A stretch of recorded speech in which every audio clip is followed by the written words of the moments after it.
Forgive me, Mr. Lee, the question has come from many different directions on many different areas. This is again from a Singaporean, Din Wei Ji, asking about Singapore's population policies. Saying that we used to have a stop at 2 policy, and now we have an aging population. In terms of forward planning, what can we do better or differently in managing our population policy? Stopping at 2 has nothing to do with what's happened. It's happening throughout the developed world. Once you have women educated with equal job opportunities, they do not see their future as just bearers of children. I don't see it going back to 2.1, which is the replacement rate.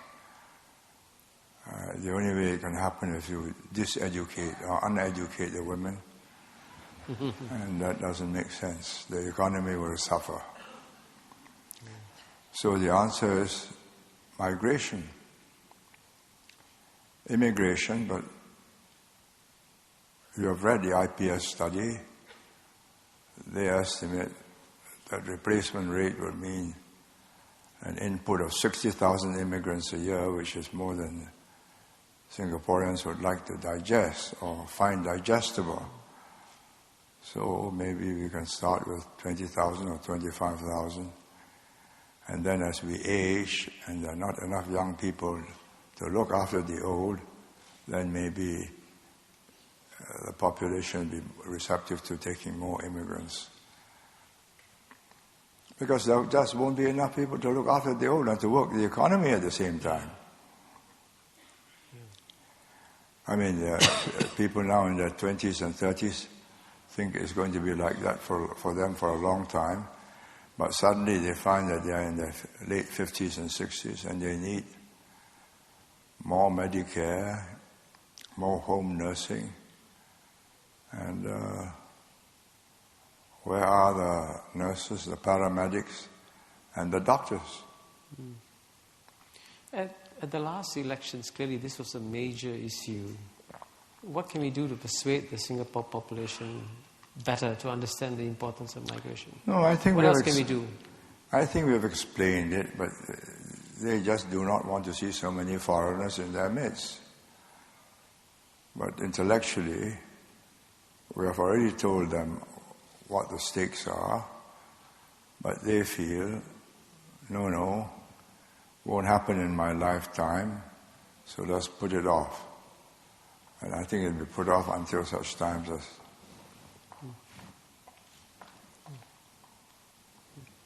they get older and they need the doctors, the nurses, the paramedics. And they need the people to work the economy to pay for it.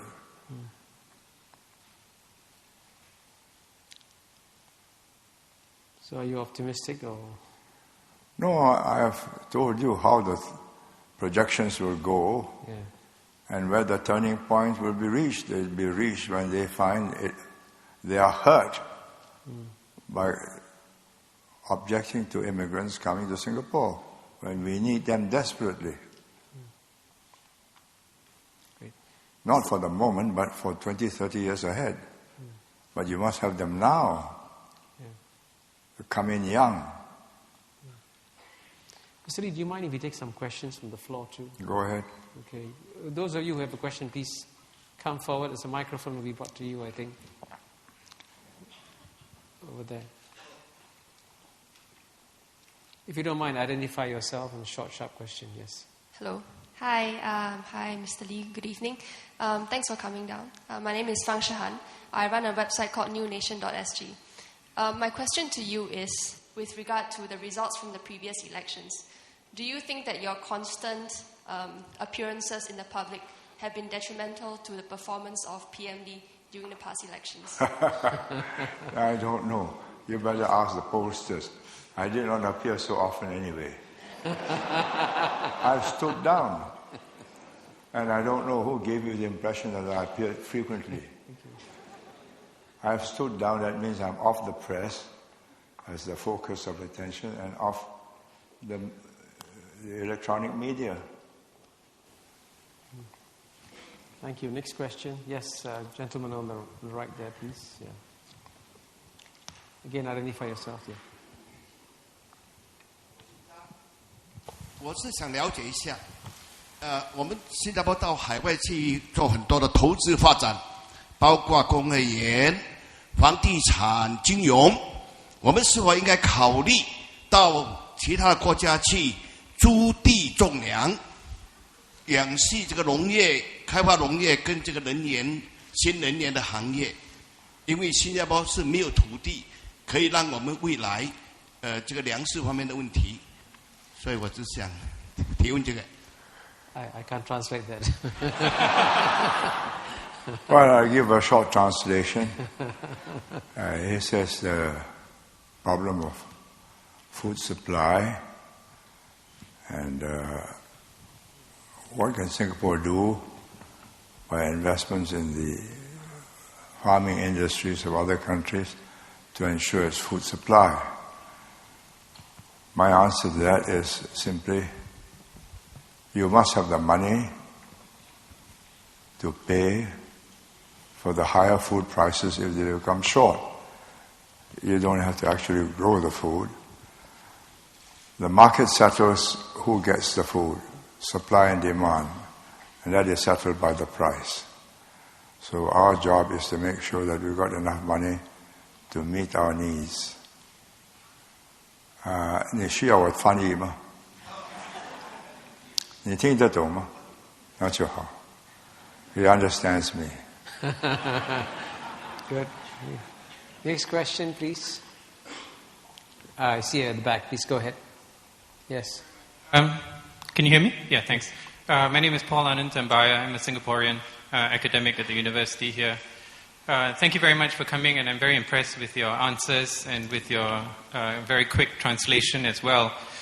My question actually relates to the events concerning Singapore's independence.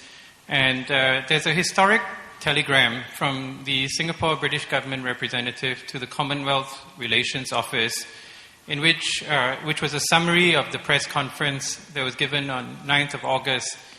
And I quote from the telegram. He says here, Mr. Lee emphasized the seriousness of the occasion and threatened punitive measures against any newspaper which printed pictures of him smiling. He repeatedly returned to the theme of this is not a laughing matter. Do you have any recollection of this event or any comment about that? Thank you.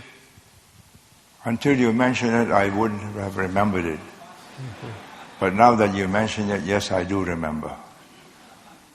That's what I said on that occasion, that it wasn't a laughing matter, that was a very serious and parlous situation that Singapore faces, and the fact that we have made it only meant our backs were up against the wall, and we did our utmost to make sure that we did not go under.